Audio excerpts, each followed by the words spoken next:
All right, here we are. So as of now, I still don't know exactly when I'll be live streaming. I find times to do it. I hope to have a schedule coming up soon, but I'm able to do it right now. I will say this, all of my live streams in the upcoming future will likely be during school hours when my kids are in school and I have the ability to show up here. Today's an interesting one. After I did the last live stream, I had a question in the comments from somebody that watched it after it was over. And I'm going to pull that up right now. And I told them, you know what? I think I want to answer this on a live stream. This is somebody who said that they're a poker dealer and they have a tough time with this specific part of dealing poker. And if you're just joining me, feel free to say hi. Throughout this live stream, just like all of the live streams that I do where I'm not interviewing somebody, any solo live stream, I'm always happy to get questions in the chat and say hi and all of that great stuff. And just to be certain here, I'm going to do what I always do and just make sure that we've got it up on YouTube. Yep, I see it there. We're good. So this is the question that I was asked in the chat, and this is actually something that I had to sit with myself, not during all of the last week, but like for years. I've had to sit with this question, and I've got some stories to share about it, and we're going to talk about like all the different pieces of this question. And this is an interesting topic. It's a little bit deeper than some of the other ones. Jack says hi. Appreciate that. Hey, what's going on? Good to see you today. And so, yeah, how do I handle being around the degeneracy for so long? Well, first, before we go and just blindly answer that question, I want to sort of define what this is even saying, right? So what does it mean to like be around the degeneracy as a poker dealer? And I will say that it's tough. Once again, I've had to figure this out for myself over the years. A lot of jobs out there, you're doing something for the world, right? And as a poker dealer, you're facilitating people playing poker, which a lot of people consider to be gambling. Some people consider it to be unhealthy. Some people consider it to be a game of skill. But really what the experience of a dealer is sometimes is sitting at a table facilitating a game where some people are there playing a game of skill, but other people are there just to try to get that quick fix and win money. And there's a whole vibe there around the excitement of being what some people would consider to be a degenerate. So let's actually look at this question, and I'll show the full comment here too. And we could sort of look at some of the rest of this. Maybe I'll make it smaller, make it so that we can see here. So how am I doing this? There we go. Oh, OBS. OBS is pretty darn good. It's gotten a lot better than it was before. So we can see here that, let me hide myself for a second. We can see here that, let's see. So I said this is a great and challenging question. I'll answer it in my next live stream. And they said, your live streams never load well for me. My problem is just being around the addicts. Let me see if this is the full thing. Here we go. Make it even smaller. Sort of a hardcore way to phrase this. Maybe they weren't expecting me to put this live on here, but my problem is just being around the addicts and thugs all day. It's a term that I'm not saying. I'm just reading what this person said. I'm not calling poker players thugs. And realizing I'm doing nothing good for the world at all, and I'm actually enabling more sin at my job. So there's a lot of judgment in that about how people are choosing their time and how he's choosing his time, choosing to spend his time. And I want to be sensitive to anyone who might take offense to that, and also be sensitive to him for the place that he's coming from.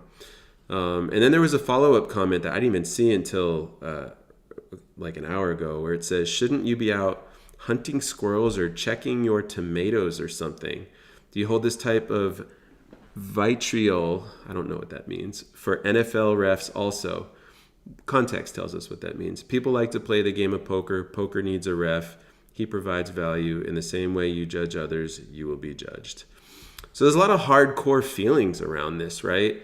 I mean, basically, there's a poker dealer here that is saying, hey, I'm having a tough time with this. I'm having a tough time being around poker all the time. It doesn't feel good for me to be dealing poker.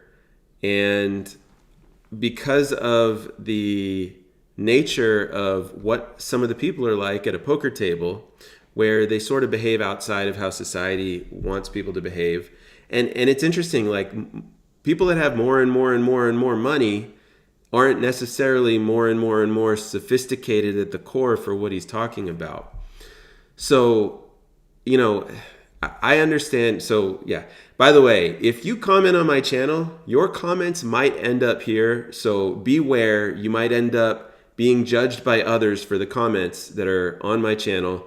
And they're public. So, I mean, that's a choice that you're making to be public. And I'm specifically talking to the comment about calling poker players thugs, and specifically talking about the person who can hide behind their computer and ridicule the individual that's asking a genuine question.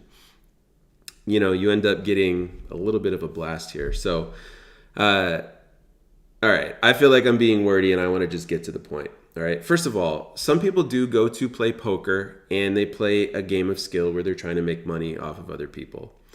And other people that play poker, they fall more into the category of gambling, like pure gambling.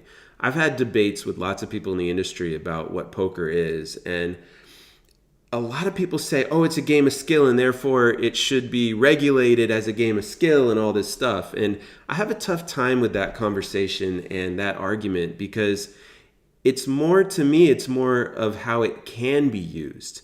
There are so many regular poker players that play poker every single day that are just there to throw their money around and hope that they get lucky, and they've sort of learned the game, but they're not there knowing that they're going to make money in the long run. It's a pretty well-known statistic that the majority of poker players do not make money in the long run, especially because they can't beat the rake. But even if there was no rake, the majority of people wouldn't make money in the long run. So, with that said, there's this mentality for the people that come recreationally that are just hoping to win instead of calculating how they can win. And the people who play poker that are just hoping to win come from all different walks of life with all different mentalities. And if you're going to come to the poker table and treat poker like a table game where you're just like hoping to get lucky, well, the thing that you want from everyone at the table is to be a part of that vibe, is to care about the things that you care about and sort of like, go along with it, right? If you're the poker dealer and there's somebody there that's just starting to go all in all the time, they're gambling. They're probably not thinking about poker as a game of skill. They're probably somebody who, the way that they're showing up at that table and what they want from everyone else at the table is a bit more like adrenaline-y junkie, And I just want to highlight that while some people do play poker as a game of skill and they're trying to make money in the long run, win tournaments in the long run, a lot of people don't actually care about the long run. A lot of people are going there and treating it just like a table game, treating it just like blackjack, where they know they're going to lose and they don't care because today they might win, and each hand that they win feels good, and each time they put their money in and they get money back to them feels good. Like, there's all these little satisfying parts of poker, and a lot of people are there for that. Then there's also the context where I believe that this player said that they play overnight. And overnight, I was talking about, last time I was in Dallas, I worked about 13 or 14 midnight start times in a row, working the overnight shift from like 12 until 8 or 9 a.m., and the type of person that I'm dealing to is a bit different than the daytime player. There is a bit more of a gambly vibe, and people are sometimes gambling to build a stack in order to play poker, and sometimes they're gambling just because. There's a lot that goes on there, and again, I'm just highlighting that not everybody's there for the same reason, and a lot of people that come to play poker are just looking to get that adrenaline rush. And you know, so on the other side of this, where right now I'm talking about people playing for the game of skill versus people playing just to gamble. Well, what does it mean sometimes if people are there gambling? Sometimes they're actually out of control. And, as somebody that works in the industry, we have to learn about problem gambling and all that stuff. And it does apply to poker. And there are people that you can sometimes, like when I'm in Dallas, the people in Dallas are generally not gambling their paychecks. Do I know that for sure? No, but I can see the emotional impact that poker has on most people in Dallas, whether they win or lose. And it seems to be relatively calm. In Dallas, if somebody goes all in a 2-5 game and loses, well, you're supposed to give them the loose change back, meaning increments that are less than $5 for white chips. If someone goes all in and they have 4 $1 chips left over, you're supposed to toss that back to them. A lot of the time in Dallas, they throw that to the dealer as they get up and leave because $4 isn't that significant to that person that was playing in the first place. In a lot of other places, they keep it. It's much more traditional for the player to keep it and mutter as they leave the table because that $4 is more valuable to them, more meaningful to them. They're gambling money that maybe they shouldn't be gambling. Now, I'm not going to start telling somebody what they should do with their life, but I do have an understanding of how many people might be at the table that, at times are following a habit that is a gambling habit. So they're at the table not playing a game of skill, and they might have a habit where they're gambling at poker against players that are better than them, hoping to win, and they might not be able to afford it. And there's a lot of negative energy that comes from a person who does that. So the dealer that's asking the question, how do you handle being around the degeneracy for so long, is actually asking a really important life question, right? Like, how do I be around this negative, difficult energy and watch it spread to other people and watch people pick up habits to gamble and be okay with my choice in my life to be at the table? Let that sit for a second, right?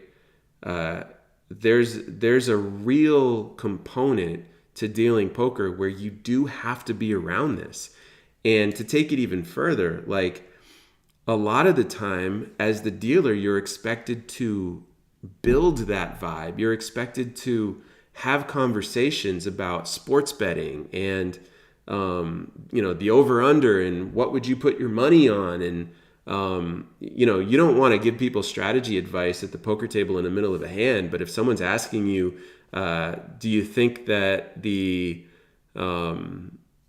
you think the Denver Nuggets are going to win the finals? And, how much would you bet on it or something like that? You can give answers to that stuff.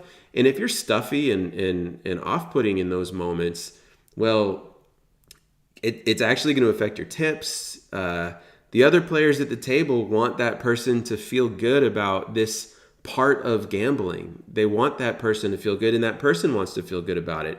And so engaging in conversation, as long as it's not interfering with the game, is a part of this. And it can be pleasant or it can be unpleasant. There can be somebody that starts saying you don't want to put your money on that because and they're not doing anything other than just expressing themselves over this topic. So there's a lot to be said for, how do you handle being around the degeneracy for so long?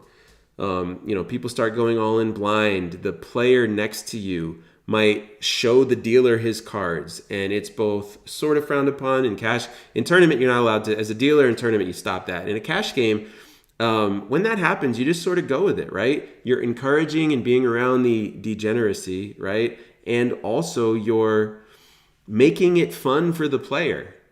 And so, there's other gambling conversations. People might want to talk about table games. They might want to talk about this time that they played Baccarat and they put $1,000 on the tie and it won.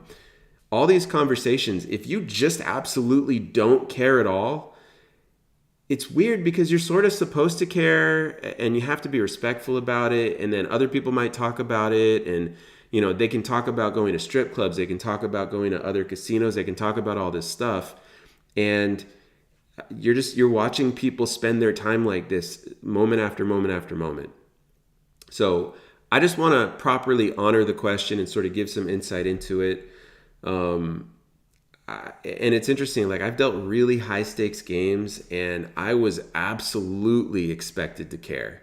And so, you know, when I'm dealing in a poker room in a casino, I can sort of just not participate, say like, oh, I don't really do too much of that. It's sort of okay. It's still all happening around me. When I'm dealing a high stakes game, it's actually sort of expected that the dealer at the table be cool. And your tips are really going to be impacted by that. And being expected to care, I just went with it, right? There was one time that I was dealing a high stakes game, and after I stopped dealing it, I went to break. And the dynamic for this game was like, I would keep going back to it periodically, right? So after I went to it, I went to break, and there was a manager that was in the break room, and he said, hey, how is it going over there? And I gave him my answer. I told him like, yeah, I mean, it was cool. You know, I was enjoying being there, and there were parts of it that were rough. And he's like, no. Who's winning and who's losing? Like, he really was into the game, sort of with that same degenerate mindset and energy. And it was interesting to receive that, like somebody that really finds it interesting to follow along with what's happening and has that energy and that sort of degenerate energy too. Now, there's somebody that makes sense to really be a part of this high stakes game. There's somebody that if they care who's up 100,000 and who's down 100,000, and they just genuinely are interested, like that's a really good person for that. And I was thinking about that after the fact, like I don't care who's winning and who's losing at these high stakes games because I'm pretty desensitized to it at this point. And there's a lot of ways that I want to choose to spend my time. And being around poker is something that for a really long time I was totally into. I played a lot of poker. Then I got into the dealing side of it, teaching dealing. And now I really love the part of it where I teach people to do this job and I can help them change their life. And like, I think every time that I help somebody become a poker dealer and they go from making $10 to $15 an hour up to 25 to 40 plus, like I'm really making an impact in their life and I'm making a difference for them. That part feels amazing. And then there's some other stories and conversations and interviews that I really enjoy. And then sometimes when I go back to deal poker for a stretch, like I do periodically now, I enjoy that too. But being around it day after day after day after day, for me, I would have a difficult time being around the degeneracy for so long too. So for me, the number one answer to this question, which I've talked in order to get to this moment, you have to find the amount for you that you can actually peacefully be there for. Like you just need to. If you're burnt out from it, you have to say, I'm burnt out from this and I need a break. And find a way, if you're super tight on your bills and you're working 5 days a week, well, you might have put yourself in a tough spot. You might need to find places where you can reduce your expenses. And I personally think that working 30 hours or less a week is totally doable to cover the expenses for most people with this job. It's one of the things that I love the most about it. And I really recommend to people to go down below full-time at this job, pay for their lives, and then you've got extra time in your life to either figure out something else that you want to do or build for yourself, get into something else too, to supplement your life, or or you can take vacation from time to time, which is a different thing because you make money off tips, so your base pay is going to be almost nothing. But let me see. Let's see someone says hello. Akadjoksim says hello. I have no idea how to say that, but hey, what's going on? Since you said hello, I might as well remind everybody I am taking questions now, just like always. If you have anything that you want to know, I'm happy to jump in and answer it for you. Appreciate you guys always being in the chat. The more questions in the chat, the more enjoyable this live stream is for me too. Answering your questions is really nice. this topic that I put up here, I try to put a topic in here when I do a live stream because it definitely makes the time go by quicker.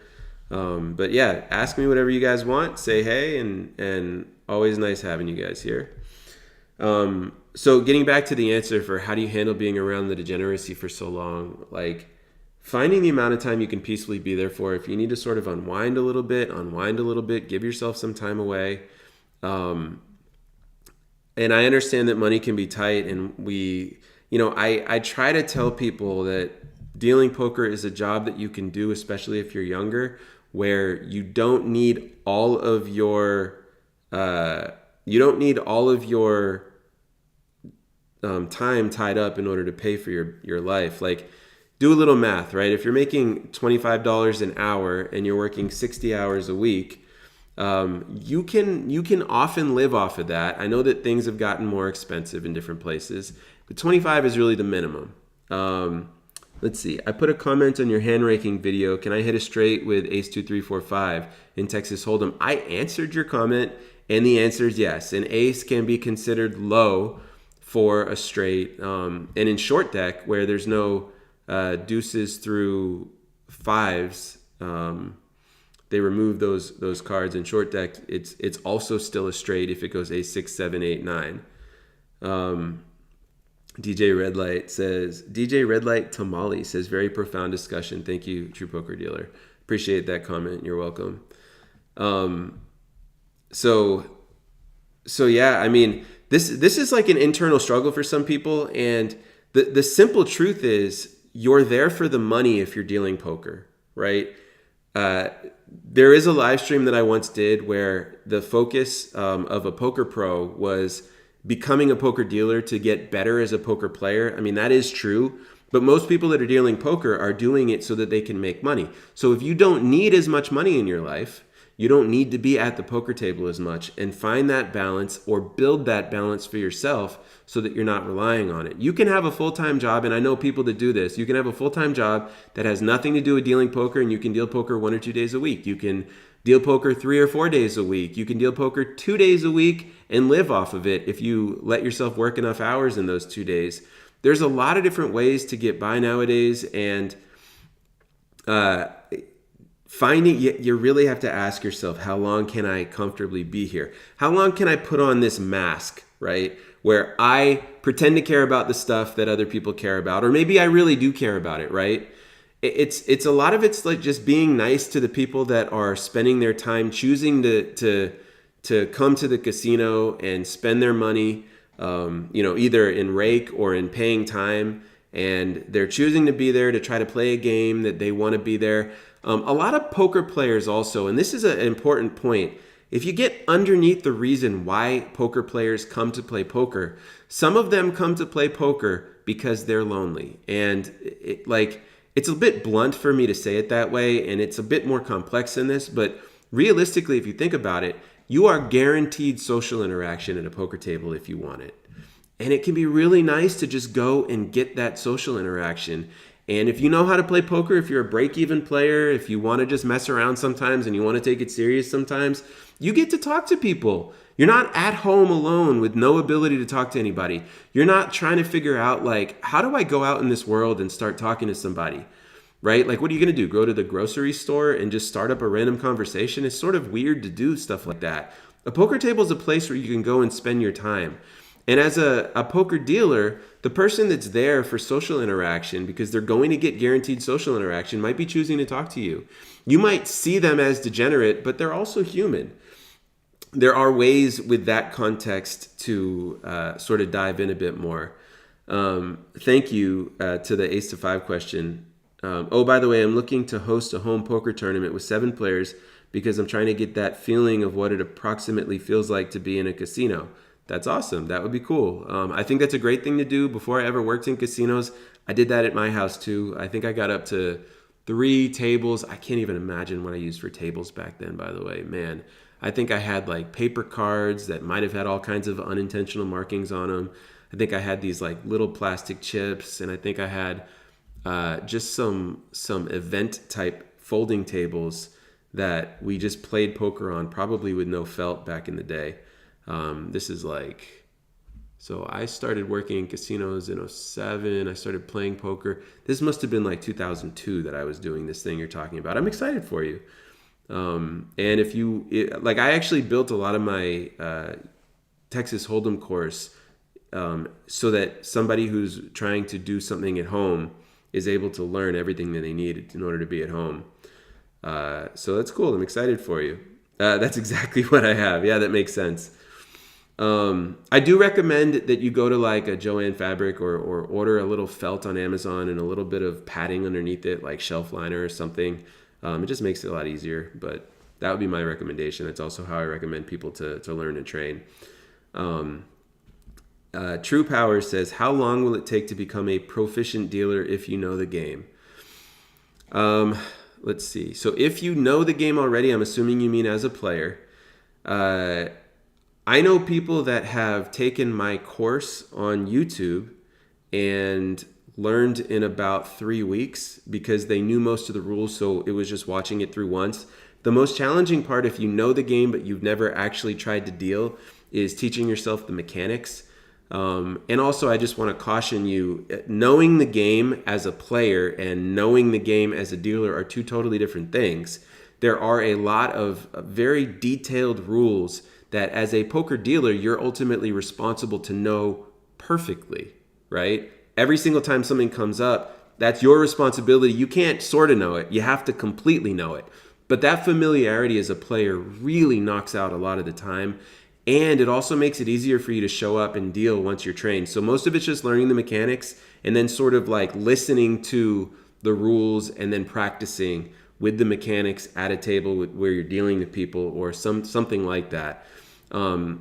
If you're dedicating yourself to it, you could probably go through my course on YouTube for Texas Hold'em in about 3 weeks. It's about 30 to 35 hours of lessons, and you'd have to do about 50 hours of training yourself with serious practice for the mechanics. But everything is online for you to be able to do that, and that's about how long it would take. It blows me away. Like, I have this conversation with people all the time. You can literally learn to deal poker. If you're learning from scratch, you're looking at about 6 weeks if you don't know the game. And 3 weeks is pushing it a little bit, just to be fair. You're asking, how long will it take? You might say 5 or 6 weeks, even if you're proficient. People have lives, and it's hard to train yourself in all the mechanics that quickly and figure out how to get practice and all that stuff. But I say this all the time, like, I'm not joking when I say $25 to $40 an hour, and honestly, I do better than that in Dallas personally at times. And the fact that a lot of people go to a 4-year university and spend $50,000 a year to end up getting a job that pays $25 to $40 an hour blows me away. Because the one thing about dealing poker, you have to like it, okay? You have to be somebody who, if you're just doing this for the money, you're going to burn out so fast. Maybe 6 months of being able to do it, and then you'd have to reduce yourself down to like 20 hours a week to be okay with it. I do know, I've interviewed somebody who this wasn't their favorite thing. They don't care about poker at all. They make a good living off of it. But it's hard for them to show up for more than 3 days a week. That fourth day is pretty tough. But if you like poker, it can be really easy and fun. And there are people that I work with that, or I have worked with, that they go to the poker room 70 hours a week and they just love it. And it just is what it is. They just enjoy it. And that's what they do. That's how they want to spend their time, and they get paid for it. And that part's good. But yeah, in order to get to that proficient dealer point, you're looking at least 3 weeks if you know the game. And from the time that you pass, well, I actually want to clarify.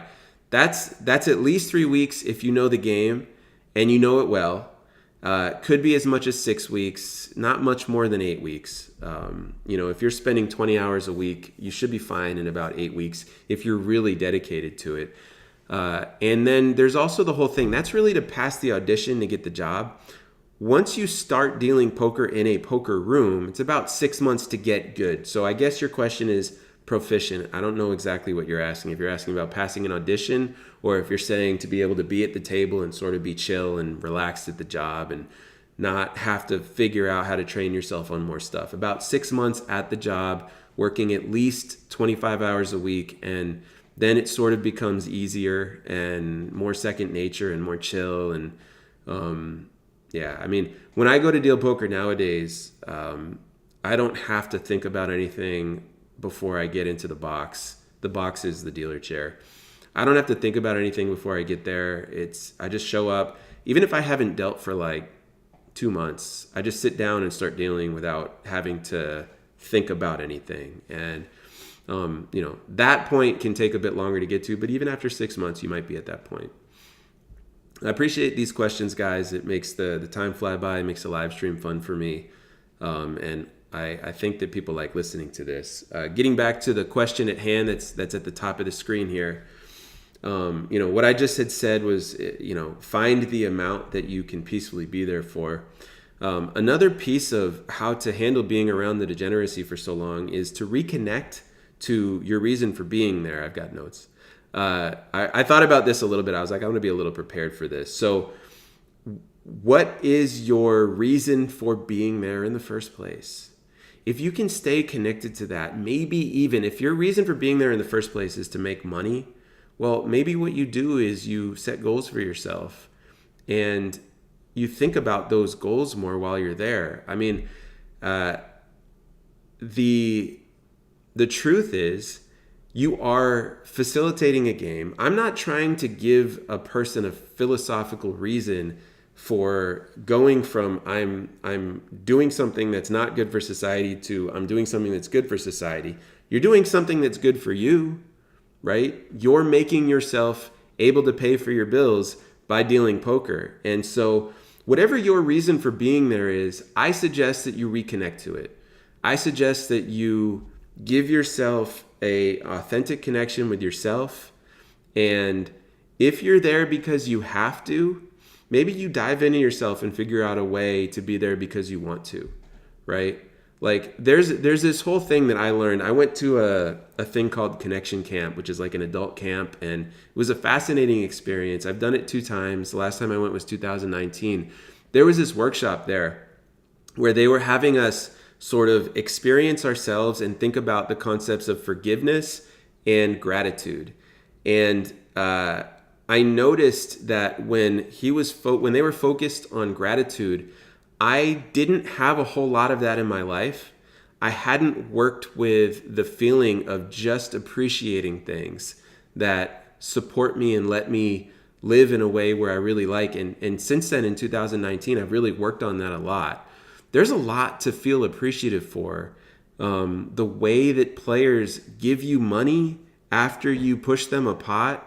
Like if you spend some time working on your gratitude, and that's a weird thing to say if you're unfamiliar with it, but what I would really say is if you spend the time outside of the poker room, going to some kind of a gratitude event or workshop, there's a lot of places that you can go nowadays where you can actually learn this skill. That workshop for me was great. It helped me sort of go into myself and learn more about myself and redirect myself in moments when I want.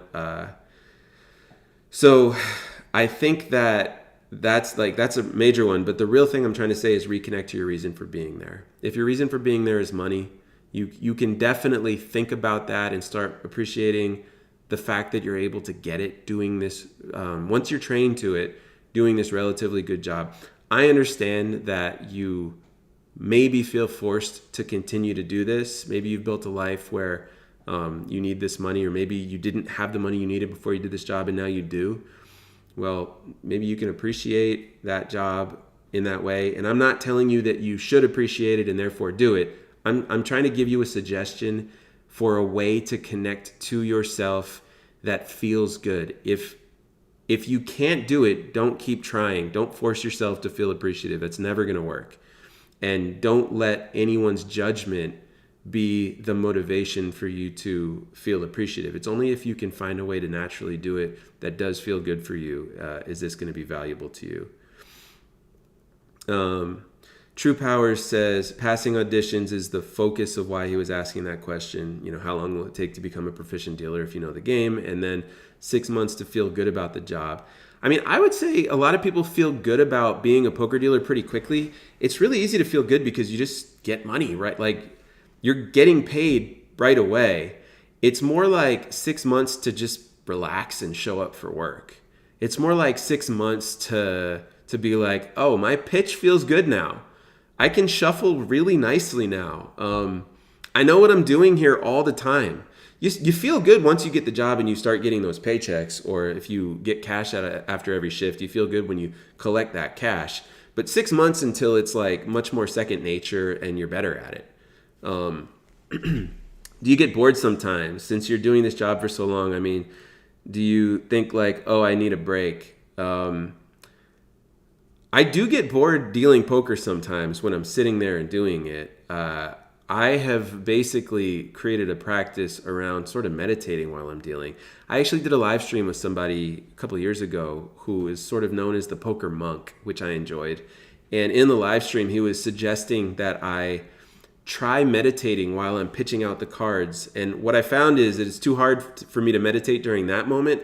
But whenever a player's making a decision, as long as I keep my eyes toward his action area, like where his hands would go to make a bet or a fold, I can start meditating. And that's been pretty valuable to me to help fight boredom. And I also notice that when there's downtime and I'm dealing poker, I can tune into whatever emotions I might have and just work with them. That's something that I'm sort of practiced at anyway.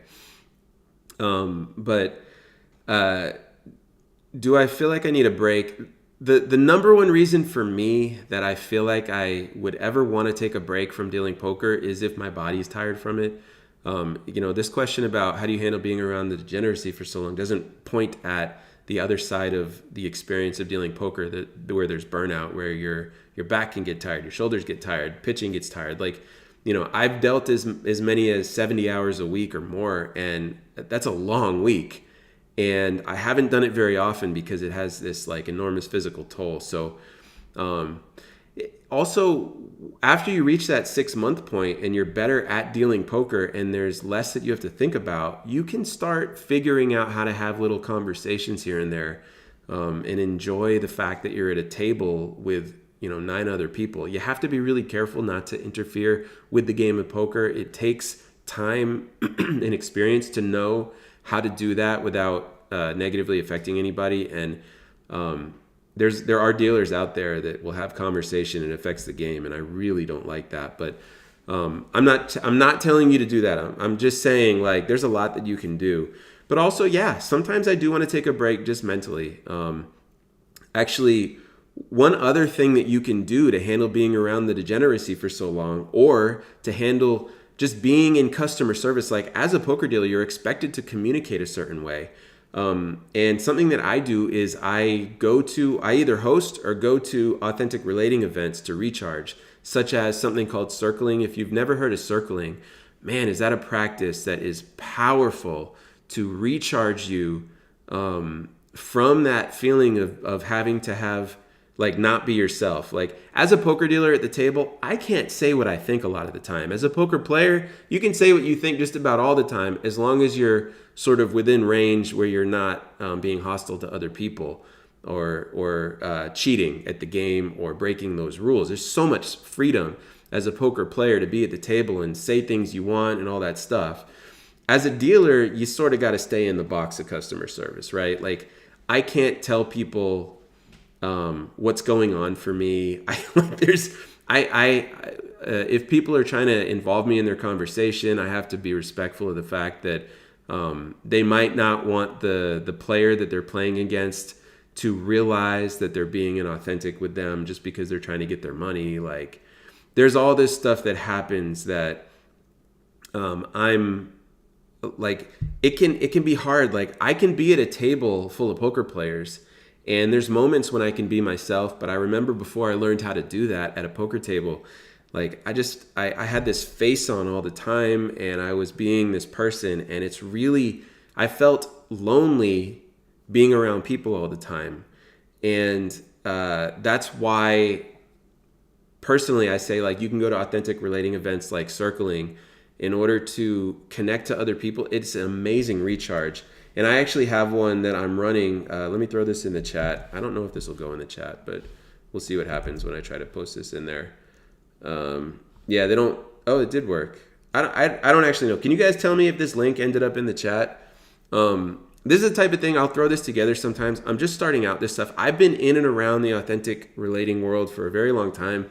I'm pretty experienced at this point, and I have run this type of space a couple of times as an experiment, and I'm continuing to do it a little bit more just for fun. I'm in North Carolina right now, so this is where this particular event will be.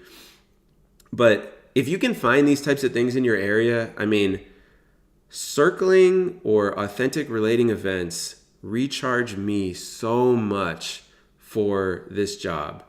And oh, he said yes, it works. Great. So yeah, that's something that I would recommend. I put this one on Eventbrite. If you want to search for True Poker Dealer on Eventbrite, you might be able to find me. If you're in North Carolina, maybe you'll come. I don't even care if it's one person that comes. Like, we'll do this and it'll be valuable to whoever shows up. I sort of do this stuff for me, right?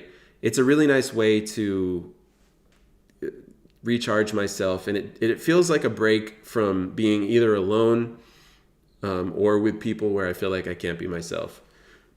Other than that, like, yeah, I definitely take vacations. I take long vacations when I can, but it's tough because as a poker dealer, you rely on the money. It was much easier to take vacations when I was a poker manager with PTO. Then I would pretty much get my flat base pay, and I'd be able to go and take a break. But you don't get a ton of vacation, so that's complicated too. Look, dealing poker is one of those things that one of the things I love the most about it is you can do it 40 weeks a year if you want. You know, it's just a question of managing your money intelligently.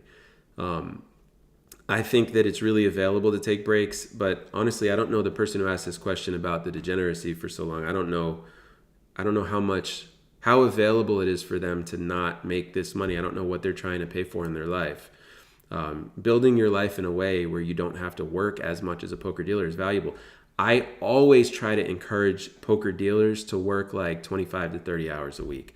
I think if you go much more than that, then it can get old. And I think if you keep it to 25 to 30 hours a week or less, I don't think it gets that old, honestly, if you sort of like poker, which I enjoy the game of poker. I said earlier that I don't necessarily care like who's up 100,000, who's down 100,000 in a high stakes game, but I still like the game of poker. I still like playing it myself. I find myself not playing it when I deal more and playing it when I deal less because I miss it. And I mean, it's a great game to, keep your mind active. I have a friend who's just about 80 who, he does crossword puzzles every single morning in order to keep his mind active. And he would totally play poker instead if there was a poker buddy to go with or a convenient place to play. Poker is just like it's a nice place to keep your mind really active and give yourself some longevity in that life, Let's see. Do you get bored? Right. Thanks for answering. Going to grab my coffee. Best regards. Appreciate you being here for the time you were here. Are you dealing live or tournaments lately? I have been mostly dealing cash games. I mentioned that this last time that I was in Dallas, I chose to work the midnight shift for two reasons. One was because I wanted to deal mostly cash games and the tournaments are going on during the day. My only reason really for that was I love tournaments. I really like dealing tournaments. I'm considering dealing the series or the circuit rather in at the Cherokee in North Carolina. I haven't applied for it or signed up for it, but I'm just thinking about doing that because it's a little closer to where I live now instead of going to Dallas. But like with tournaments, you don't get paid until later generally. So because it takes time before you get paid for tournaments, I have been dealing cash in Dallas. I've wanted the money more quickly when I've been there. That's my only real reason for dealing live, though. I tend to like dealing tournaments a little bit better just for the experience of it. There's a little bit more downtime. It's a little bit more interesting. Just for me and my experience, there are still regulars there, but it's a bit more of a mix for tournaments as well. And it's a different thing, people are accumulating chips in order to be at the tournament longer. I think about dealing the World Series. If I could deal the World Series main event only, I would probably go to Vegas each summer or every other summer and do that. Signing up for the entire World Series thing, I'm not as interested in that. But man, I would love to deal the World Series main. Maybe I'll reach out to them and ask if they want that, because I can promote it, you know. Let's see. Samuel says, unrelated question. Is it true that turn and river cards should be dealt a bit separated from the flop? No. I would say when you bring the turn, so each card should have a little bit of felt in between. And when you bring the turn, it should be the same distance away from the card on the river as all the other, or sorry. When you bring the turn, it should be the same distance on the felt away from the flop card that it's next to as all the other flop cards are from each other. Same thing for the river. I assume that you're asking that question because some tables have that imprint where they have the like the design in it where it's separate. But no, we in poker, I can't speak for every single poker room, but the general consensus, at least in the US, is that the cards are all spaced evenly.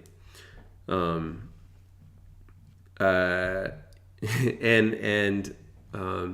haven't seen you in a while. Italipino24, good to see you back. And you're also answering the same question. No, equal spacing, about 1/8 to a 1/4 inch apart. Let's see. Samuel. Oh wait, yeah, I asked that question. Space from the flop, right? And welcome back. A question about framing boards. Do you have to do it? Sometimes when it's obvious, I'll just say pair of kings when the opponent is showing ace high without framing the board. Is this lazy? Is a challenging question to answer as true poker dealer, because I sort of hold the responsibility of training new dealers, right? The truth is, the way that you're supposed to perfectly frame the board is, let's say that 2 of the players' hole cards play and 3 of the cards from the board play. Technically, every single time, the way that I would teach a new dealer or even someone in their first 6 months on the job, I would tell them always pull down those 2 cards or push up the 3 cards that are in play. You could pull down the 2 cards that are not in play and therefore frame the 3 cards that are there, or you could push up the 3 cards that are counted as a part of the hand. And then if there's 4 cards that are a part of the poker hand because only 1 card in the hand plays, then you would push 4 cards up or pull 1 card down. And if they play the board, then you would either push all 5 cards up or whatever makes sense in that moment, right? That's technically the answer I'm supposed to give. Now, instead of answering you, I'll tell you what I do as a more experienced dealer.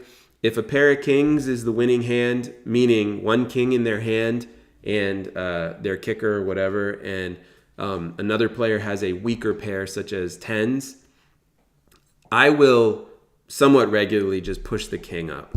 Is that correct? Technically correct? If you're auditioning, you should absolutely frame the correct hand. But it doesn't matter, right? There's unless your supervisor is ever telling you, if your supervisor tells you, I want you to frame every single board perfectly, then you do what your supervisor tells. I do not ever supersede what your supervisor in your poker room tells you to do. But that being said, if a pair of kings wins and a pair of 10s loses, I will push the king up every single time. If you are not pushing the king up and you are verbally communicating that a king wins and everyone at the player is fine with it, I don't actually have a problem with it. But you are putting yourself into a position where a player can say that they were confused and you might get in trouble. It's incredibly rare for someone to get in trouble for this exact thing, but I'm supposed to uphold the etiquette here, and also there is this huge thing of who cares.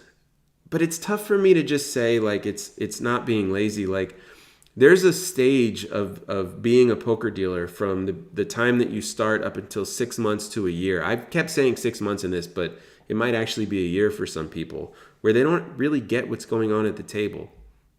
If you don't play poker and you don't really get what's going on at the table, not framing cards can be a really bad mistake. I might be saying this example to you and you might not understand how to apply it. And so I would say to you, if you know exactly what you're doing and you want to be lazy, I understand where you're coming from. And I mean, it's your right to be lazy up until someone says that you need to be less lazy, right? The truth around a lot of this stuff where we really make it serious is that it's not that serious. But you also don't want to have habits that can lead to a player at the table being genuinely confused about what wins. If the player with the 10 showed first and the player with the king showed second, I would probably frame it.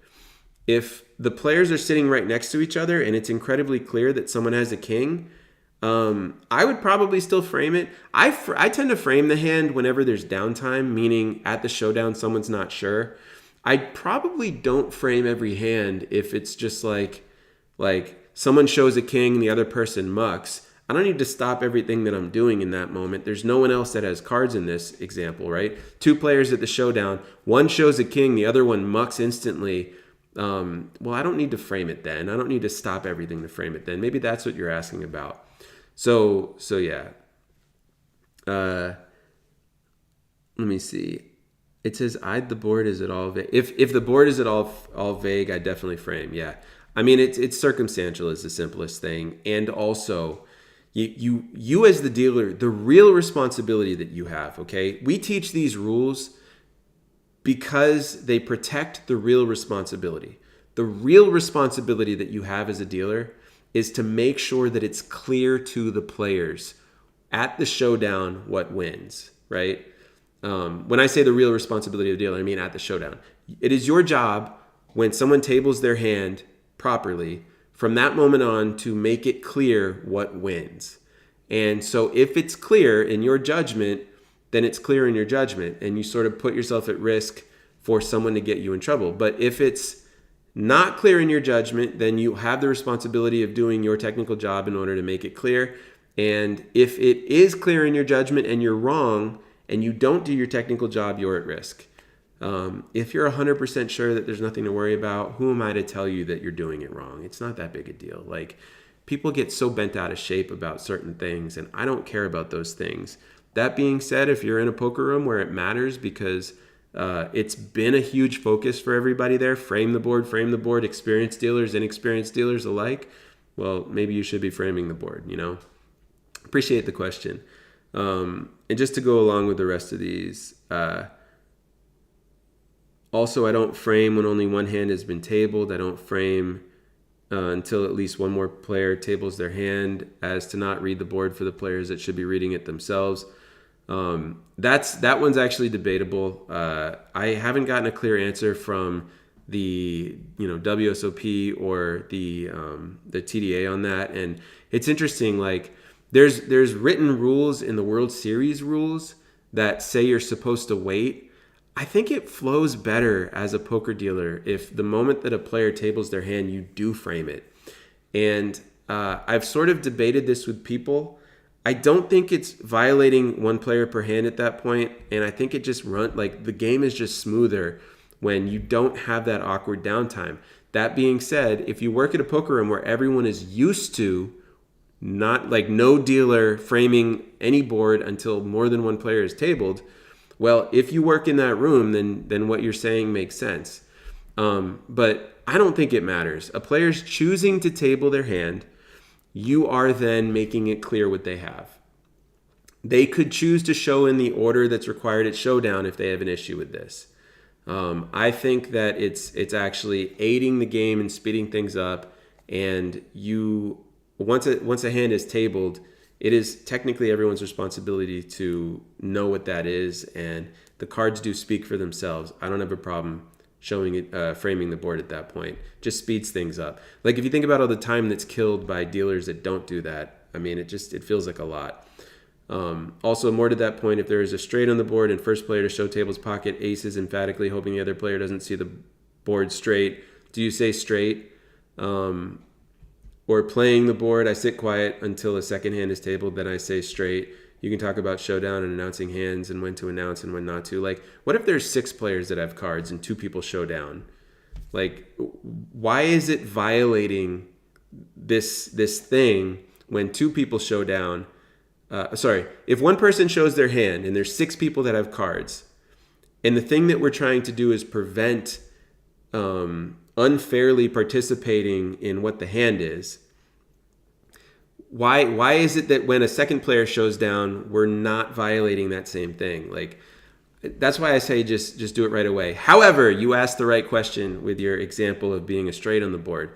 It's weird because you don't want to announce that the player has a straight.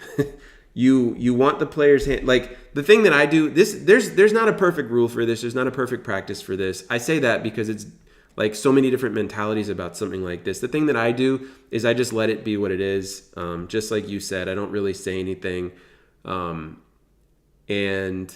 I let the hands table. There's this gray area as a poker dealer where you can sit quietly and still be doing your job for a certain amount of time. So if my job is to read the hands when they're tabled, but if I consistently take 5 seconds to do that, I'm still doing my job, right? If somebody acts and folds in that next 5 seconds, I'm still doing my job. It's a weird spot to be in as a dealer when a player is manipulating other players at the table by emphatically showing aces when there's a straight on the board. And also, I used to care about stuff like this. I can't make myself care if a dealer announces straight, and that's what gets the other players at the table to see the straight. Because the type of player, think about this, the type of player that is going to miss that they have a straight is the type of player that everybody wants at the table to feel good.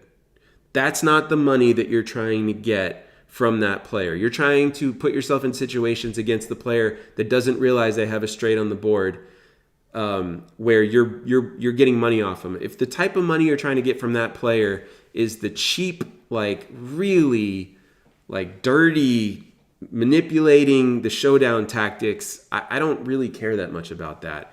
But that being said, there's not a clear answer for this. There's different schools of thought about when you're supposed to participate in that. And I personally have the mentality of sort of not saying anything right away. And after enough time goes by, then I say something when that hand's been tabled. And also there's the situation that comes up a lot where someone will table their hand and someone will look at their cards and look at the board and look at their cards. And then they'll say, what do they have? Well, now you have to say exactly what it is and frame it, right? It's your job at that point. So, this is all gray area, and I would say just sort of follow the flow of what makes sense to you. If it showed down a player tables one card for top pair, do I automatically ask him to show both? What if opponent mucks? Do I make him show both to take down the pot? That depends on your poker room. The poker rooms that I prefer, the only time that I tell someone it takes 2 to win is when someone else has shown down nowadays. It wasn't like this 10 years ago. 10 years ago, a lot of places you had to show both cards. But nowadays, we are letting a player show one card, and if everyone else mucks in a cash game, we're pushing them the pot. And in tournament nowadays, I think we do that too. But if someone else shows one card, then like if one person's showing one card, another one shows one card, you say takes 2 to win. You don't ever tell someone to table their hand. You tell them what you need as the dealer in order to keep going. Samuel says, yes, what I do now is dealing all cards with same space around 2 millimeters, but someone told me I was doing wrong for some reason without explaining really why. That's fair. Yeah, that was going back to the question that you had asked earlier about spacing. If seat 1 shows a hand with one card for a straight, another person has the same straight but only shows one card, should I wait, ask him to reveal both cards, or slowly discard because he might not realize it's a tie? Oh wow, I can't believe the question was just asked. Well, not exactly same but similar. Yeah, I think we know the answer to that now. What's up with my mouse? Hey mouse, work. Let's see. Virtuoso says, hi Mark, how long do card rooms make a new dealer work graveyard on average, and is it necessarily how they all start out? So some poker rooms, nobody wants to work that shift, and they do make new dealers start. Depends how many people they hired all at once. If they hired a bunch all at once, usually it sort of works itself out and people get whatever shift they want. But I've been in plenty of situations where new dealers start on day shift or on swing shift, which is usually, day shift can be 9, 10, 11, 12 noon start times. Swing shift is like 4 p.m., 5 p.m., 6 p.m. start times. It's all over the map.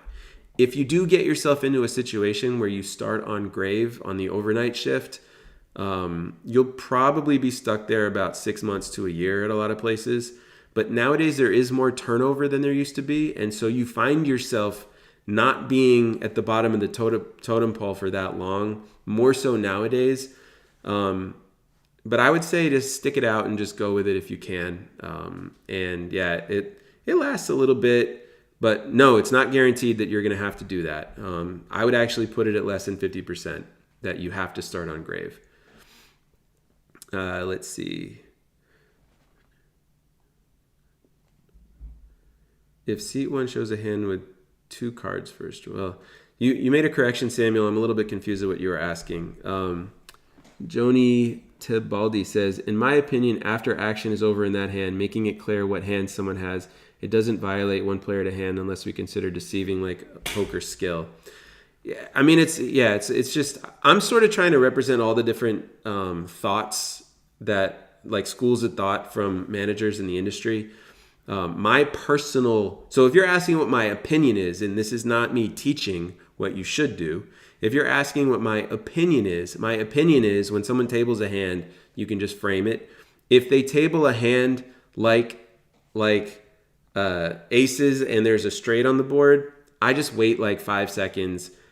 Sometimes I don't even say anything in that spot unless someone asks what he has, just because, like, we're talking about like what the rule is as a dealer, but then there's also this whole dynamic between the players liking you, considering you professional. If you just immediately give that away, they might get upset. If you're sort of savvy about how you communicate it, then they're less likely to get upset with you. And there's that middle ground. If you can find that middle ground where you hesitate a little bit and then eventually you say it, I think that's the simplest way to go. If you're dealing a World Series of Poker bracelet event, then you want to know what their answer for that is, and you want to be as professional as possible and consistent as possible with what they do there, though. So it does depend a little bit where you're dealing and what the scenario is. I would say if you're in a situation in a poker room or in like the World Series and you don't know what to do, take your best guess, and then when you go to break, ask your manager what the policy is. Let me see. Italipino24 says, when they say, what did they have? I don't say straight. I move the tabled hand closer to the board and easier to see for the opponent, but I don't say straight. Wasn't sure if this is too strict. So you're talking about not answering the question because you're still trying to maintain the integrity of, do they realize that there's a straight on the board or not, and that the other player has a straight. Yeah, I would say they have a straight. That's what I would say. They've now asked what the hand is, and you have a tabled hand. And if they say, what are their cards? I might say aces.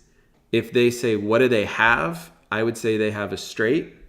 And I would frame the board all 5 cards.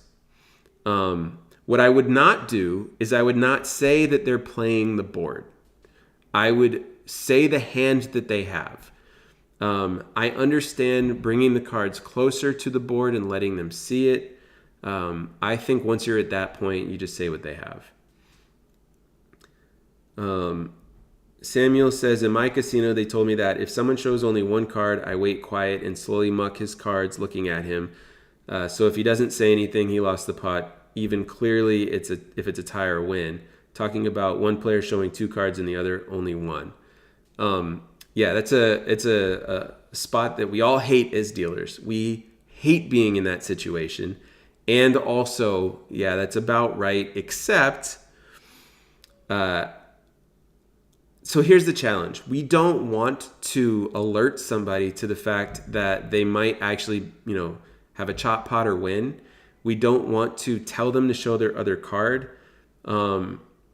If a player is, so like, let's say that there's ace 6-6 king on the board, all right? Ace 6-6 king deuce on the board, and somebody has an ace in their hand, well, they would have aces and sixes with a king kicker. So if they show the ace, like one person shows ace jack, and then they just show an ace and they don't realize that they're chopping the pot, it's a weird spot. Or maybe they do realize that they're chopping the pot. If you slowly go to take their cards and you say aces and sixes with a king wins, it's a weird spot, but you are at that point giving them a chance to realize that they're tying. Or if you just slowly go and take their cards, you're giving them a chance to realize that they're tying. And also, you're putting it on them to show their hand. I think in this spot, hold on, what do I do here? I would say aces and sixes with a king. If this person is shown an ace, I would say aces and sixes with a king and go to reach their hand and then start taking it. I think that I would want to have the integrity of reading the board for the hand that's tabled. And it's tough because you really don't know, like, does this player think they're tying? The other card doesn't matter. Do they understand what's going on? And I want to emphasize this more with dealers than I think we do now. Like, the person that doesn't know this is the person at the table that's not good at poker. Every single time. Those are the players that we don't want them to have bad experiences. The poker room doesn't want them to have a bad experience. The other players at the table don't want them to have a bad experience where they feel dumb and they end up going home and not coming back. It's better for everybody if they're protected. Every single high stakes game I've ever seen where they get people to play these games that aren't as experienced at poker, the high stakes players that are regulars there protect the hell out of players in those situations. So it's sort of funny that we have created rules where we're trying to like manipulate those players and not help them. But I also understand where it comes from. It comes from the truth that it's one player per hand and we're not supposed to help anybody and all that stuff. So, I mean, I understand that in your casino they told you to do that. I also understand that there's a lot of history that goes into those decisions. Players get upset.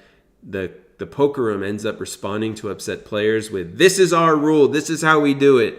And then they've set the precedent, and now you're sort of stuck having to handle it that way. I don't really think as a dealer you can mess up that spot if you're announcing what the hand is and framing one card and then going to take their hand. Or you could literally say nothing. You could go and reach for their cards, and you can take their cards. It's two opposite ends of the spectrum. And in both cases, you're in a tough spot. Someone could get upset because you framed the board. Another person could get upset because you took their cards. Sort of lose-lose as a dealer. So I therefore, whenever it's lose-lose like that, I'm always going to say, like, do the thing that's probably the cleanest all around, which is frame the board, announce the hand, and slowly go to reach their cards. You can announce it quietly, like whatever makes sense for you. There's not a really good answer for this other than do what it says to do, what they say to do in your poker room specifically, because this one's a bit all over the map.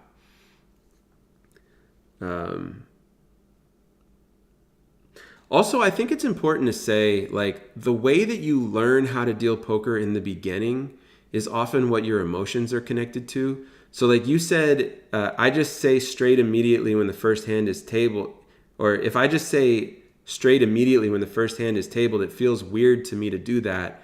Well, what is that feeling connected to, right? That feeling is connected to the way that you learned how to deal.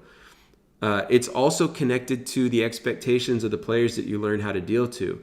If you go from like California to Dallas, in Dallas, players aren't going to care about that. In California, they are. In Florida, they're not going to care that much about it.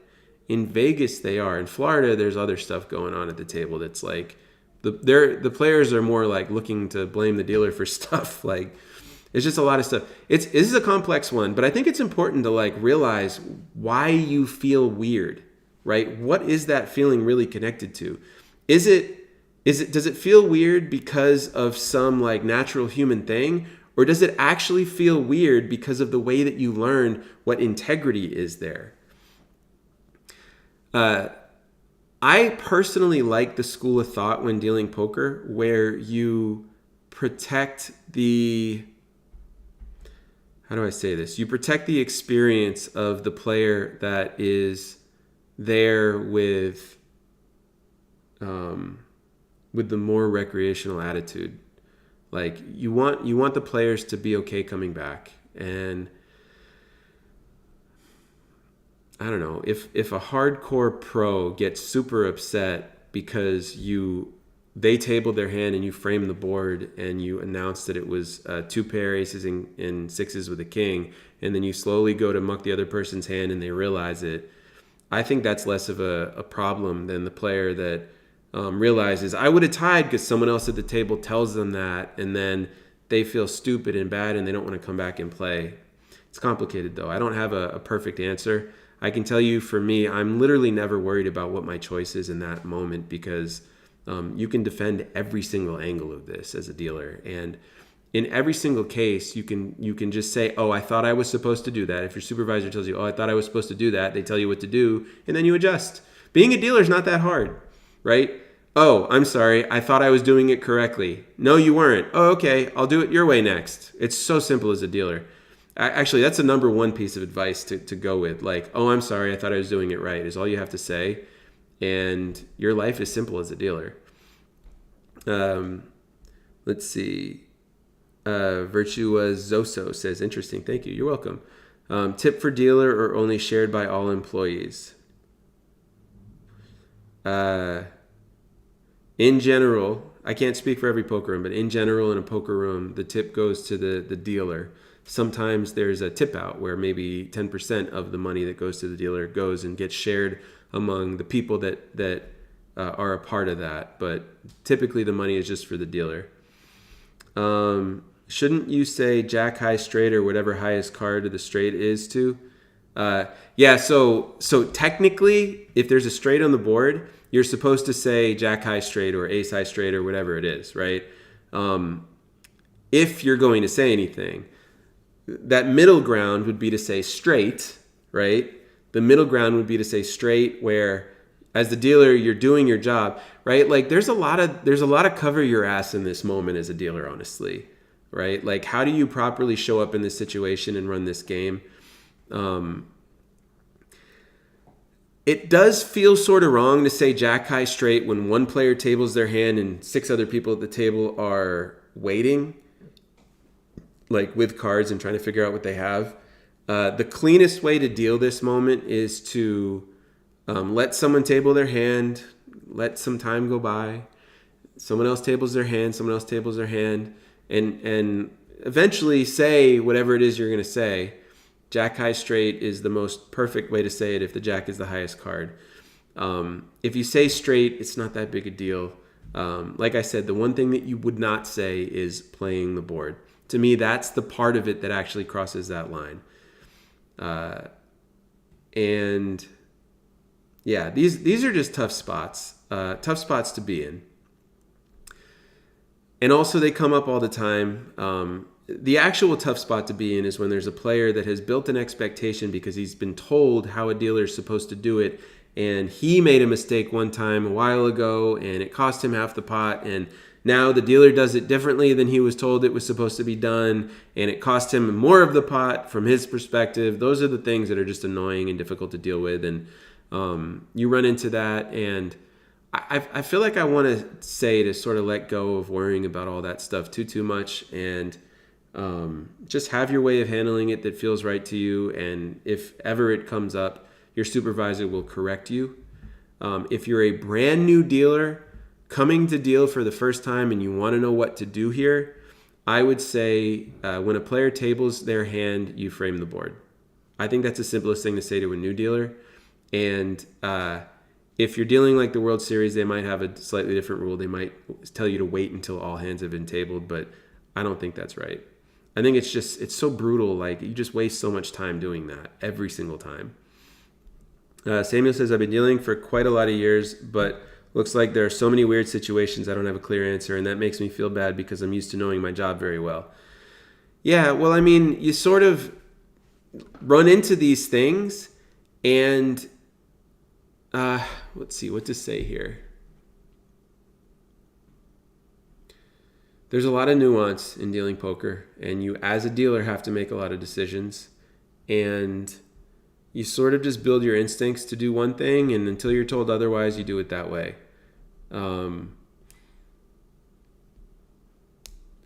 It's weird that it's true, right? So many weird situations that I don't have a clear answer.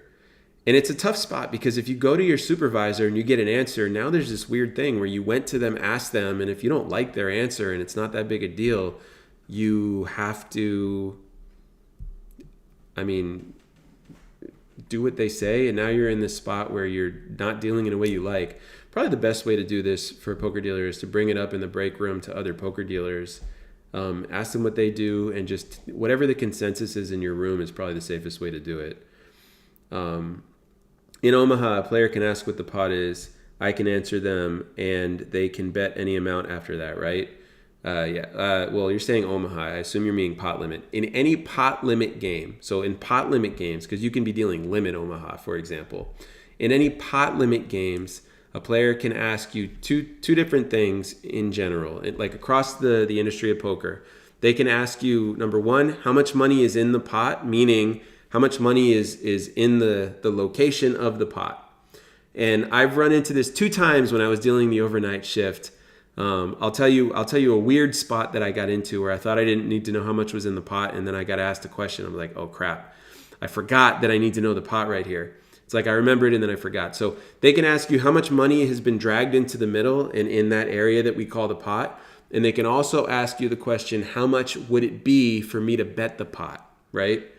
In both cases, you are supposed to answer them as the dealer. There was one hand where the pot amount got so big that there wasn't any player that could bet the pot amount. And I stopped keeping track of how much the pot was. And a player goes all in for maybe a third of the pot or something like that. Like, let's say that there's $3,800 in the middle, and someone goes all in for I'll make up a number, $1,400. And a player had $2,000 in their stack, and they're like, oh no, do I call or not? And it's say after the turn. The player asked me the question, how much is in the middle there? And I was like, oh crap, I stopped counting. I didn't say this out loud, but in my head I'm like, oh crap, I stopped counting it because I knew that nobody would need me to calculate how much the full pot amount is for their bet because everyone's got large amounts, but I actually did need to know how much was in the pot for his question so that he can calculate the pot odds.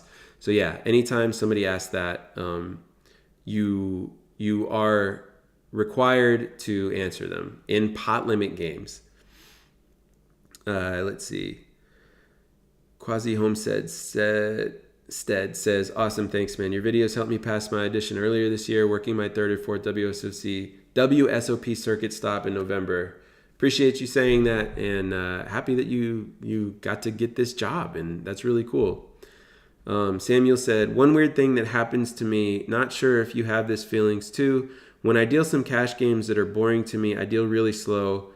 I even try to deal faster, but when I deal a table I deal really fast without any effort.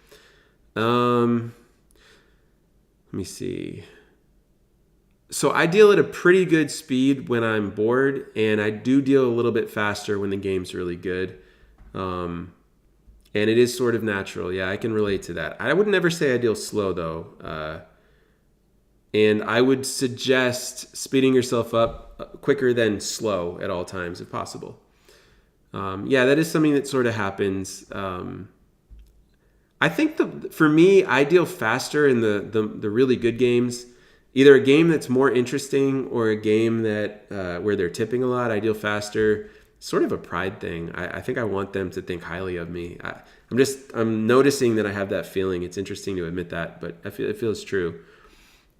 Italipino24 says, also the verbiage for me is weird. A player will quietly ask me what pot is, and I'll say the pot is $12.50 instead of just $12.50 because I'm afraid the next player will think I'm announcing a bet of $12.50. Yeah, you have to be careful of that, actually.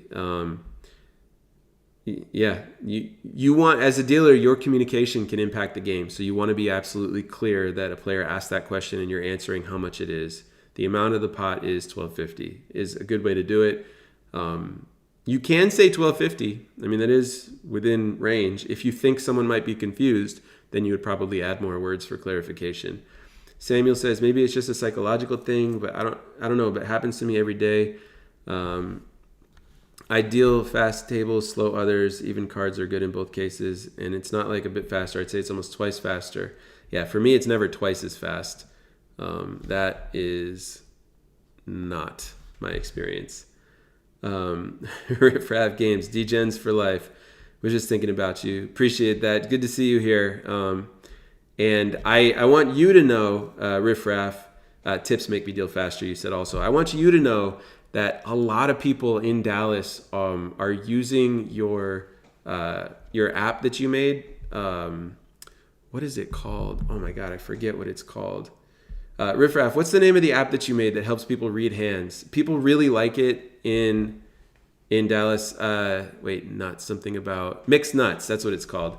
People really like the Mixed Nuts app that you made, and people use it regularly in order to improve their ability to deal poker and go from like chip runner to dealer and stuff. And they pass it around to each other, meaning they tell each other about it. And it's been cool. Like I've had a couple of, Mixed Nuts. I've had a couple of times where people that work in the Dallas room have come and said to me, I got this app that really helped, and I shared that you made that, and I shared how I was talking about it in the live stream, and I'm probably the one that told the people that told you about it and all that stuff. So thank you for contributing to the industry that way. Let's see. Italipino says, another weird thing that's common, player bets 100, another player calls. There's also 100 in the middle. Third player says, what's the pot? They always want to know what a pot size bet is, not what's in the middle. So I always just tell them what a pot size bet would be. Yeah, that's correct. Sometimes it's just clear exactly what they're asking. Most people that want to know what a pot size bet would be will say, what's the pot? Every once in a while, I think they're asking how much is in the middle, and so I answer that. And then they look at me funny, and then I realize what they were trying to ask, and I'll go like, oh, no, the pot size bet would be, and then I just correct it. Let's see. Samuel says, I'm going to stop dealing in my casino to go out as a freelance to deal traveling around Europe. I'll start in France. That sounds awesome. I want to highlight something about what you're saying. Dealing poker gives you the ability to travel. I actually love that about this. You can live in one place for 6 months, and then you can get a job as a poker dealer. Then you can get a job somewhere else as a poker dealer, live there and experience city after city after city. Or you can join a traveling dealers group of some sort and go on tour with the poker series that go on tour. And that's really cool, and I'm really happy to hear that you're using that. Like in some ways you can use being a poker dealer as college, right? You can travel abroad and make money. Like it's really cool. Really happy to hear that. Riff Raff says, right now I need to update the Android version, but forgot my password. Web and iOS version work okay, but I think Google took down the Android, so I'm kind of in limbo. Thank you for sharing that. All right, well that's okay. I mean, you'll do it if you want to, and I was just happy to thank you for creating it and share that people are using it. Virtuoso says, the card room closest to me has a job description for poker dealer that says must be able to deal both table games and poker. Luckily for me, I'm going to dealer school, but how do jobs like this work? So I'm guessing you're in Florida. Not 100% sure, but I'm guessing you're in Florida. They have poker versions of table games that make it so that the card rooms can deal table games and poker. If you know how to deal poker, you can learn how to deal the table games too. They're not that hard. You might ask them what training they have. California, okay. Well, I've never actually been hired in California, but if that's the case, then that probably means that the poker room and table games are split by the dealers. You might even have shared tips between all of them. I don't know that I'm right about your specific case, but Yeah, they would probably require you to know how to deal both. I would probably call them and ask a manager exactly what table games you have to deal, and then you can go to Vegas Aces and probably learn how to deal those games online. She has a ton of information about. So Vegas Aces, her name is Heather. She has a YouTube channel and a website, and because both of us do this on YouTube for a similar thing, we become friendly, and her stuff is very good. She's very good at explaining how to deal if you don't know, if you haven't learned from her. But you should be able to deal table games as well. And one thing that I pride myself on, the mechanics that I teach on True Poker Dealer are good for table games too. If you learn my mechanics from the True Poker Dealer YouTube channel or the course, those mechanics are also going to give you what you need for table games. I sort of teach it a bit more hardcore than I actually do for poker so that people can jump back and forth. Let's see. So Talipino 24 says 5-5 no limit hold'em middle position, open for 25, fold to the big blind. He throws a single 25 chip in next to his big blind. Is this a raise to 30? I've always announced it as a raise. Is this actually a call? What if I intended to? So 5-5 middle position opens for 25. Well, when the middle position opens for 25, it feels like you're trying to say that middle position opened for 10, right? Or something like that. Open for 15. Okay, got it. So I saw your lower comment down says open for 15. So again, 5-5, no limit hold'em, middle position, opens for 20 or opens for 15.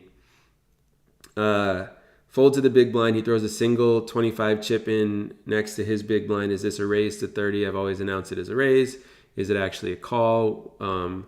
What if the player intended to raise? So this is an example of a single chip rule.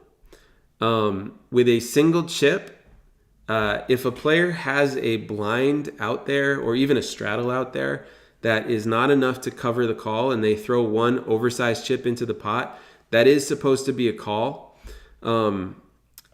Depending on where you're dealing, you can make it a raise sometimes, and I'll explain that in a second. But the official rule is that it's a call. If it's a tournament, it's always supposed to be a call. There's not ever an exception to that. In a tournament, every single thing affects everything else in the tournament, so you want to really follow the rules really precisely there.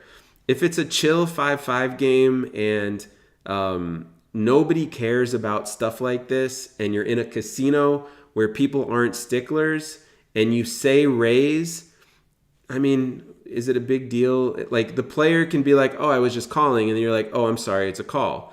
I personally understand that it's a call, and if it's someone who's a recreational player and they didn't know, I'm okay letting them raise. The thing I'm not going to do is I'm not going to try to force them into the action. I think most of the time in this case, the player is throwing a 25 chip out to try to call. If they're going to raise, they're probably 3-betting to more than that. I think actually in this case, I think I would always just make it a call. There was a situation that I talked about the other day where there was a $10 straddle in a 2-5 game, and it got around to the small blind who had a red chip out there. And they threw a green chip on top of it, trying to make it 30. And, that's a different case than this. That's a legitimate raise to 30. But, and technically it's supposed to be a call. There's just some games where I would just let that be a raise. Like, why am I making a big deal out of this? But if I'm in like California, I'm probably always going to make that a call. But the case that you gave, I would always make that a call because it's the technical rule. And what player is min raising in that case like that? Technically, it's not a min raise, I know, but you know what I mean. It's almost min raising. It's just make it a call. And if they tell you that they were trying to raise, depending on where you work, maybe you let them raise, maybe you don't. But the technical answer is that's supposed to be a call. Like if I'm dealing a private game and they're trying to raise, I'm going to let them raise if they're trying to raise because it's a private game and we're not worried in a private game about people taking angles and manipulating. Like the real thing that you're trying to do with this rule of an oversized chip is you're preventing people from angling. If you're in a private game, like a home game, and you're 100% sure that they're not angling, they were just trying to do it, why wouldn't you let them raise? It just doesn't matter. But if you're in a casino, especially a casino that really cares about very strict rule enforcement, that's always a call for sure. And if you're at a much more relaxed casino, I don't personally see the harm in letting them raise if they were trying to raise, but those are really tricky spots to be in because people can get upset. It's always safer just to make it a call. Let's see. Let me see. Samuel says, saying on this topic, a different thing would be like someone raises to 3,200 and next puts a chip of 5,000 plus 200 altogether without saying anything. In that situation, it depends. I usually see the flow of the players. I assume you're talking about tournament there. For me, if someone raises to 3,200, I don't know what the blinds are in this example, maybe 500, 1,000. And then, so it's a 2,200 raise, and then someone puts out 5,200. I mean, that is a min raise technically. I just made that example up. It's not what you're saying, but yeah, I guess I don't really know the question or the thing it's being asked by Samuel there well enough to respond to, but let's see. Samuel says, something I've realized in my casino that some dealers don't understand very well is when floor or room director comes, you have to not answer him and do just what he says. Correct. So we're talking about a floor call situation now.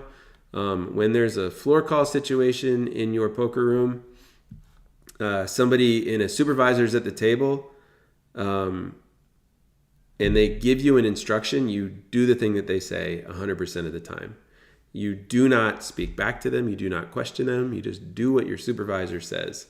So I think you're saying that as a way to help out people that are learning how to deal poker, know how to deal poker. I see some of my friends trying to explain why they do things instead of just doing what the floor says. Yeah, it's as a supervisor, so I floored longer than I've dealt in total.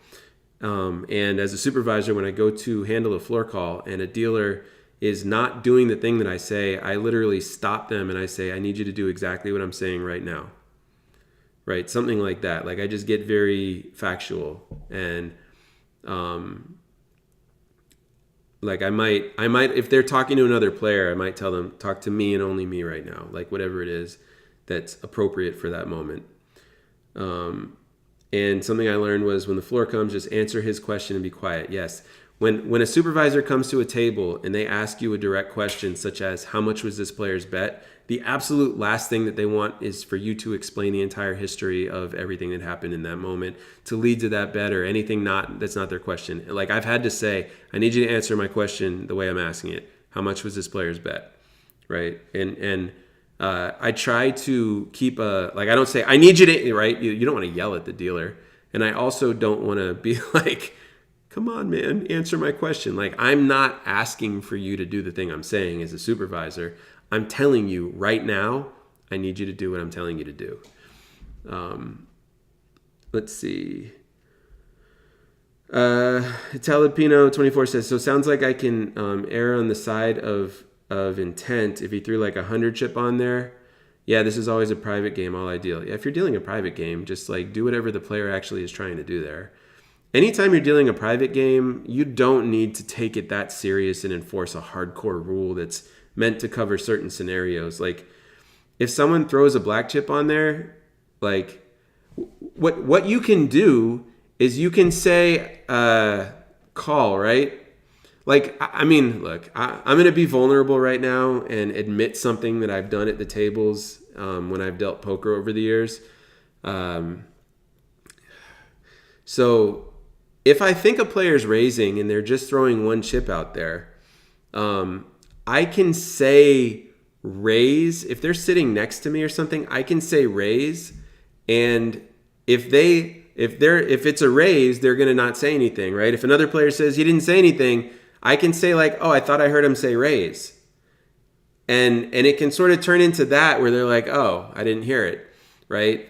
But that's at a place that's not that hardcore. I've definitely manipulated the truth in a moment where it was just easier for everybody and said, well, I think I heard him say raise. Or I've said, so maybe the thing I actually do is like, wait, did you say raise? Or did I hear you say raise? And then they might say no. If they say no, it's like, oh, well, you missed your chance, buddy. These are in, I want to be very clear about something though. These are in situations where, like, sometimes it's just the absolute clearest thing in the world that somebody's trying to raise and they just don't know the rule. And I've been taught, actually, so I've learned the rules really, really well. And I know I'm not supposed to ever let that be a raise according to the rules. But I've also been taught by the pro players that want the worst players at the table to be comfortable there. And punishing them for not knowing the rules is a terrible feeling for that player. So if it's like late at night, or if I'm in a private game and I know for sure that they're trying to raise, you know, there's ways to just try to make that a raise and then move on. And all you have to say if you get caught in one of those moments was like, I'm sorry, I thought I heard something like that. Like, you give yourself an out, as poker players say. But the real thing is, according to the rules, like if it's in a tournament, the World Series, if it's in a regular $100 tournament at a local casino, if it's a tournament, I am going to enforce it exactly as is. There's no question about that. And in a cash game, if there's someone that doesn't know the game that well, they're clearly trying to raise. You can say, did you say 25? Something like that. If it's a green chip, you know, you just do stuff that makes sense. Your job is to facilitate the game intelligently. And I would be saying the wrong thing. I wouldn't be doing this thing justice if I pretended like every single time I enforce it exactly according to the rule. The one thing that you know, though, is if a player complains at the table, and then your job is to enforce it correctly, right? So if you said, I think I heard him say raise, you got to make sure that, like, actually, I want to adjust the thing I said. Oh, I feel bad doing this, because if you were listening a second ago and you're not listening now, you're going to miss this. Sometimes a player will throw a chip out and say something and you can't actually hear what they're saying. It's sort of nice to be a little bit deaf as a poker dealer, because then, like, you say, did you say raise? You're not supposed to initiate action, but if you know they're trying to raise and they said something to their friend or something like that in the moment, they did say something. Yeah, I don't know. I don't want to say any more about this. Handle it intelligently on your end. If you're a brand new dealer, make it a call. That's the simplest thing to say. Yeah, if you're dealing a private game, though, you can just get it right every single time, right? Like, it's totally fine. Virtuoso said, just finish the side pots video. There are times when you do the math and dump the rest into the side. Other times you go around taking chips from each stack. How do you know when to do which? You can't always just do the math, right? I cherry pick when it's a headache to do the math. I do the math when it's a headache to cherry pick. It's literally that simple. So I'm trying to make it as easy on myself as possible. If I've got, and I had this a couple weeks ago in a PLO pre-flop all in between like 4 or 5 players. No, it was post-flop. It was on the flop because there was a pot there already. And I had one person all in for like 11.75 and 3 players all in for and the action was done at like 13.10 or something like that. So you got 2 players in for 13.10. One player's all in for 11.75. Another player's all in for 13.10, and the third player's got that covered. I'm just gonna do 13.10 minus 11.75, right? Which is not that hard. It's $135, right? 125 plus 10 is the way I do it in my head. So I do 13 minus 11.75, 125 plus 10 because the extra $10. And then you know exactly how much to put in the side. So there's situations where cherry picking it would be a huge pain in the butt, but you don't have to cherry pick it. So whichever one's easier, that's the direction you go. I've got about 5 more minutes right now, guys, before I got to go. And hold on a sec. Yeah. So ask any questions that you want before I leave. I do not know exactly when I will be doing my next live stream, but it will be sometime during school hours for the kids. Hopefully this coming week, maybe even later next week. And let's see. I've got situations where the player is claiming he said raise. One player close to him also heard it, but the dealer didn't hear it at all. What to do in a case when you're the floor?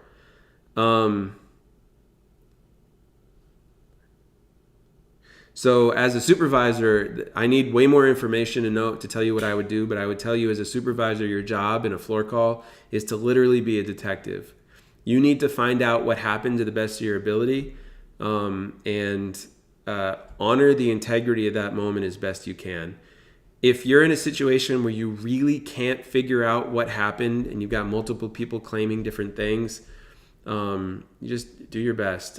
You don't need to be perfect as a floor. You're going there trying to piece together what actually happened.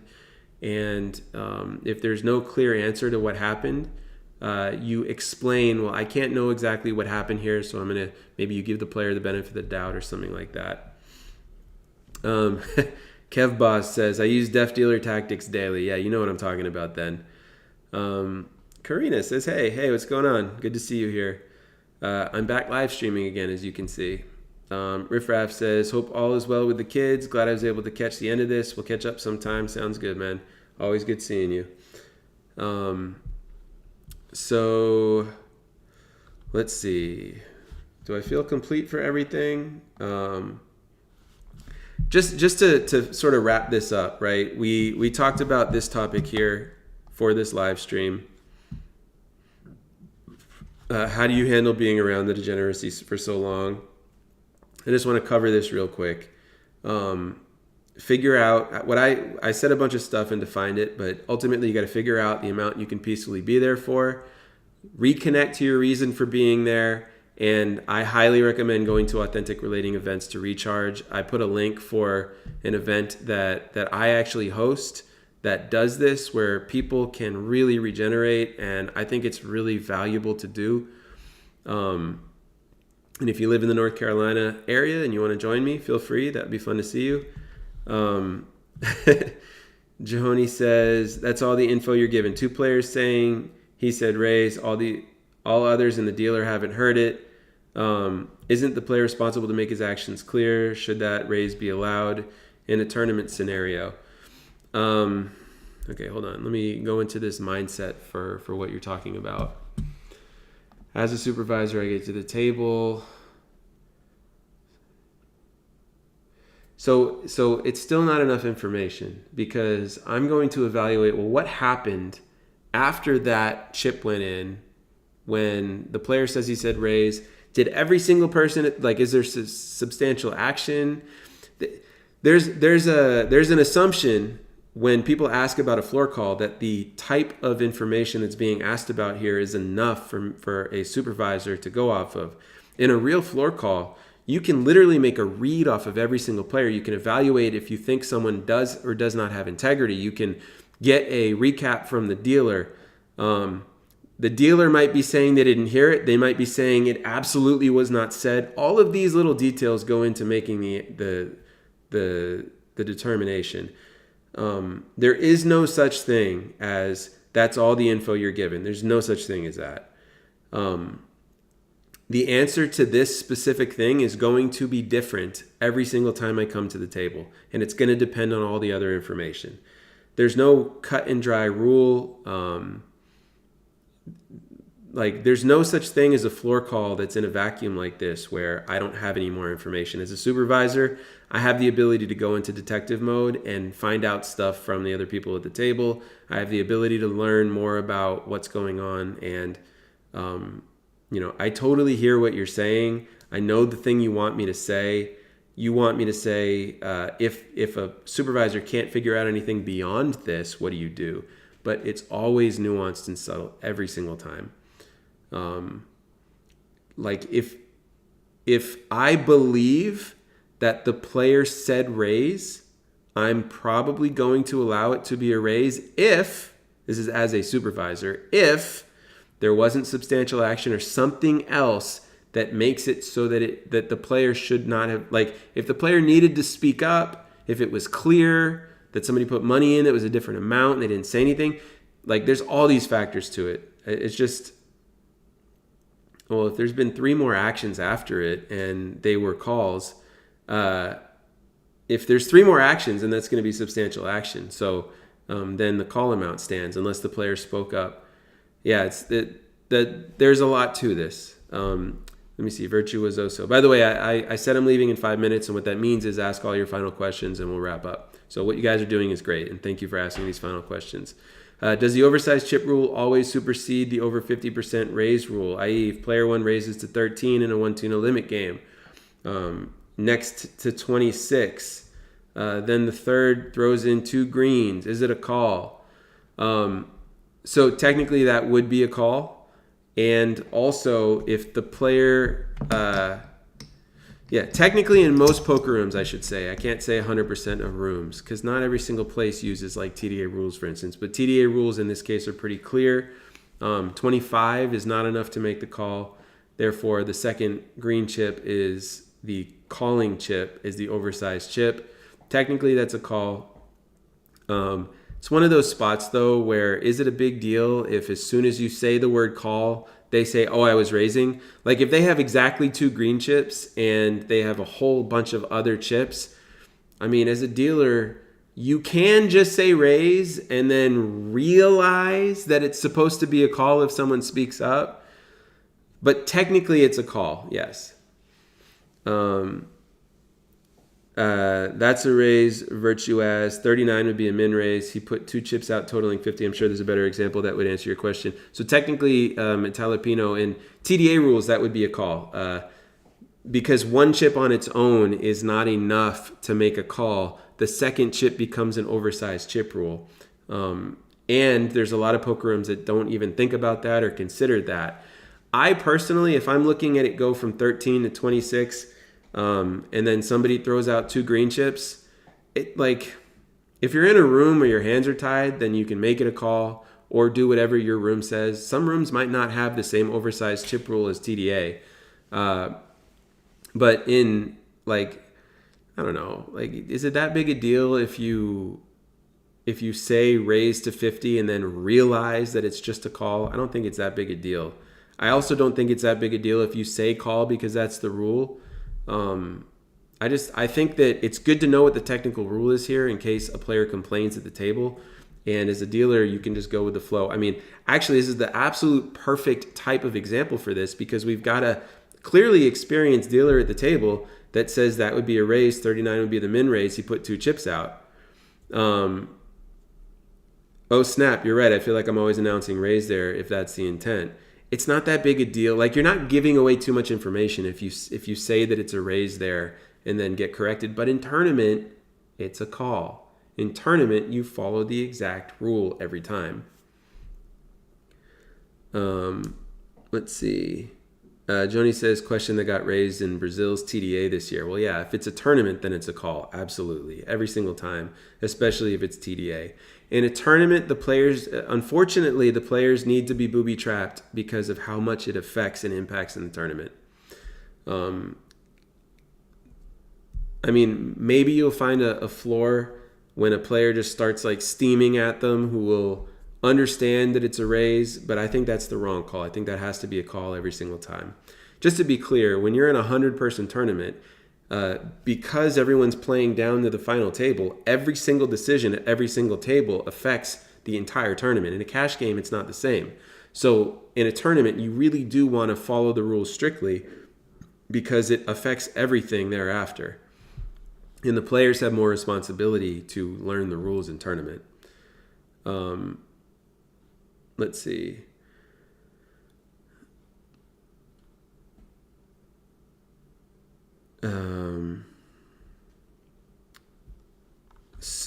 I think a comment just got deleted by somebody. That's why I don't see it anymore. Well, all right. I feel complete with this today, and I appreciate you guys asking all these questions and participating so much. All right. We got one more. This is going to be the last question that I answer, and I'm fine to answer this and even discuss it slightly, and then I have to end this. Big blind anti-tournament. A player has 5K chips and a 510K blind, and he's on the big blind. He's automatically all in. Then he goes ahead and splits the pot against a small blind. In that case, the indivisible chip goes to that position most left the button, but that would eliminate the player. So I will start by saying there's nobody that's in this watching this live stream that needs to know the answer to this because the floor will probably handle this, right? You get like a really weird spot. And the question is, the indivisible. So first of all, we're assuming here that the player who's all in is playing in a tournament where the ante counts first. I actually have in my notes to talk about this later, but in February, the new TDA rules came out, and they no longer hold any stance on whether the priority there is the big blind or the ante. And so my personal opinion here is that actually it's better if the big blind is prioritized. But in this case, so you're saying that it's 10K for the, let me see, 10K for the ante. The player's only got 5K left. And they're in a pot against the small blind. So the small blind has position. And the small blind is supposed to get that chip. And would that eliminate the player? This will literally never come up in a dealer audition, folks. Don't worry. I mean, let me see something here. So he's got one 5K chip. I'd be curious to hear what they said for this. I hate to say it, but my honest answer is this is one of the problems with making the big blind, the ante go before the big blind. You get these stupid situations that have no business being in poker. If this was a regular hand of poker, then the player would be in for 5K, 5K, 5K, right? The 5K ante, 5K from the small blind. The 5K from the small blind, 5K ante, so they would split it is what I meant to say. So they would get their chips back.